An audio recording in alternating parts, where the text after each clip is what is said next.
নমস্কার। আমি ডাক্তার চিরঞ্জিত নোয়াতিয়া, গোমতী জেলার টিকাকরণ অফিসার।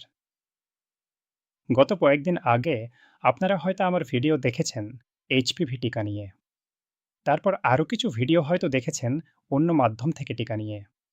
ভালো মন্দ সব কিছু আমি জানি। আপনারা অনেক কিছু শুনেছেন। হোয়াটসঅ্যাপে মেসেজ এসেছে, ফেসবুকে ইউটিউবে ভিডিওতে দেখেছেন, প্রতিবেশী বলেছেন, হয়তো রাস্তাতেও শুনেছেন। আমি আপনাদের ভয়কে ছোট করছি না। আপনারা মা, বাবা, অভিভাবক। আপনাদের মেয়েকে ভালোবাসেন। সেই ভালোবাসা থেকেই প্রশ্ন আসে। সেটাই স্বাভাবিক। কিন্তু আমার একটাই অনুরোধ, যে কথা শুনেছেন সেটা সত্যি কিনা আজ একসাথে যাচাই করি। প্রথম কথা, অনেকে বলছেন এইচপিভি টিকা নিয়ে মেয়েরা মারা গেছে। এই কথাটা আমিও দেখেছি। অনেক ভিডিও, অনেক পোস্ট। কিন্তু সত্যিটা হলো বিশ্ব স্বাস্থ্য সংস্থা এবং ভারত সরকার উভয়ই নিশ্চিত করেছে এইচপিভি টিকার কারণে কোনো মৃত্যু বৈজ্ঞানিকভাবে প্রমাণিত হয়নি।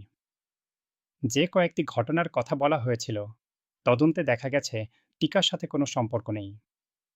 ১০০টিরও বেশি দেশে কোটি কোটি ডোজ ১৫ বছরেরও বেশি সময় ধরে নিরাপদে চলছে। সোশ্যাল মিডিয়ার ভিডিও বিজ্ঞানের চেয়ে বড় নয়। দ্বিতীয় কথা, অনেকে বলছেন এই টিকা নিলে মেয়েরা পরে মা হতে পারবে না। এই কথাটা শুনলে প্রতিটি মায়ের বুক কেঁপে ওঠে। আমি বুঝি, আমারও মা বোন আছে। তাই এই সত্যিটা আপনাকে খুব স্পষ্ট করে বলতে চাই। এইচপিভি টিকা মেয়েদের সন্তান ধারণ ক্ষমতায় কোনো প্রভাব ফেলে না। এই টিকা শুধু একটি ভাইরাসের বিরুদ্ধে সুরক্ষা তৈরি করে। যে ভাইরাস জরায়ু মুখের ক্যান্সার তৈরি করে, প্রজনন ক্ষমতার সাথে এর কোনো সম্পর্কই নেই। বিশ্বে কোটি কোটি কোটি মহিলা যারা এই টিকা নিয়েছেন আজ সুখী মা। আপনার মেয়েরও হবে।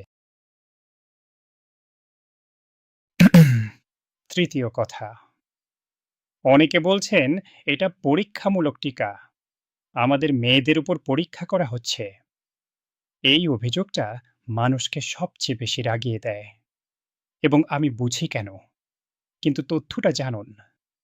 এই টিকা ভারতের ওষুধ নিয়ন্ত্রক সংস্থা ডিসিজিআই মানে drug controller general of India অনুমোদন করেছে। বিশ্ব স্বাস্থ্য সংস্থা অনুমোদন করেছে। জাতীয় টিকাদান কর্মসূচিরও ক্যাম্পেইনে অন্তর্ভুক্ত করা হয়েছে। এটি ২০০৬ সাল থেকে সারা বিশ্বে ব্যবহার হচ্ছে। অনেক মা বাবা নিজেদের মেয়েকে প্রাইভেটে কিনে দিয়েছেন সরকারিভাবে আসার অনেক আগেই।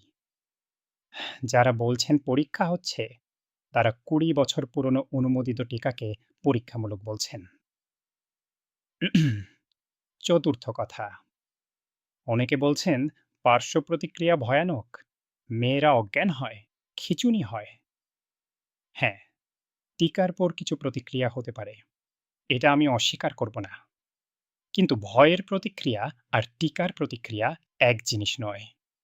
ইনজেকশনের জায়গায় সামান্য ব্যথা হতে পারে, হালকা জ্বর হতে পারে, ১ থেকে ২ দিনে সেরে যায়। হালকা মাথা ঘোরা হতে পারে, কয়েক মিনিটে ঠিক হয়। এগুলো মানে শরীর টিকাকে চিনছে, সুরক্ষা তৈরি করছে। অজ্ঞান হওয়ার ঘটনা সাধারণত ইনজেকশনের ভয় থেকে হয়। এটা যে কোনো টিকায় হতে পারে। তাই টিকার পর ৩০ মিনিট বসে থাকতে বলা হয়। গুরুতর পার্শ্ব প্রতিক্রিয়া লক্ষ লক্ষের মধ্যে একজনেরও কম। পঞ্চম কথা, অনেকে বলছেন সরকার জোর করে টিকা দিচ্ছে। এটাও একটা ভুল তথ্য। এইচপিভি টিকা সম্পূর্ণ স্বেচ্ছামূলক। আপনার সম্মতি ছাড়া আপনার মেয়েকে কেউ টিকা দেবে না। কিন্তু একটা কথা মনে রাখবেন, যে সুরক্ষা বিনামূল্যে পাচ্ছেন আজ, কাল সেটা না পেলে দাম দিয়েও কিনতে পারবেন না। আমি আপনাদের একটা কথা জিজ্ঞেস করতে চাই। যে মানুষটা আপনাকে এই ভুল তথ্য দিয়েছে, সে কি ডাক্তার? সে কি বিজ্ঞানী? সে কি আপনার মেয়ের দায়িত্ব নেবে? সরকার নিচ্ছে। সরকারের দফতর হিসেবে গোমতী জেলার স্বাস্থ্য বিভাগ আপনার পাশে আছে। আপনার এলাকার আশা দিদি আপনার পাশে আছে। বিশ্ব স্বাস্থ্য সংস্থা আপনার পাশে আছে। পরের বার কেউ এই টিকা নিয়ে ভুল কথা বললে তাকে এই ভিডিওটা পাঠান আর আপনার মেয়েকে নিয়ে যান নিকটতম স্বাস্থ্যকেন্দ্রে। একটা টিকা, একটাই ডোজ, জরায়ু মুখের ক্যান্সারের বিরুদ্ধে সুরক্ষা। সুস্থ মেয়ে, সুস্থ পরিবার, সুস্থ ত্রিপুরা। জয় হিন্দ।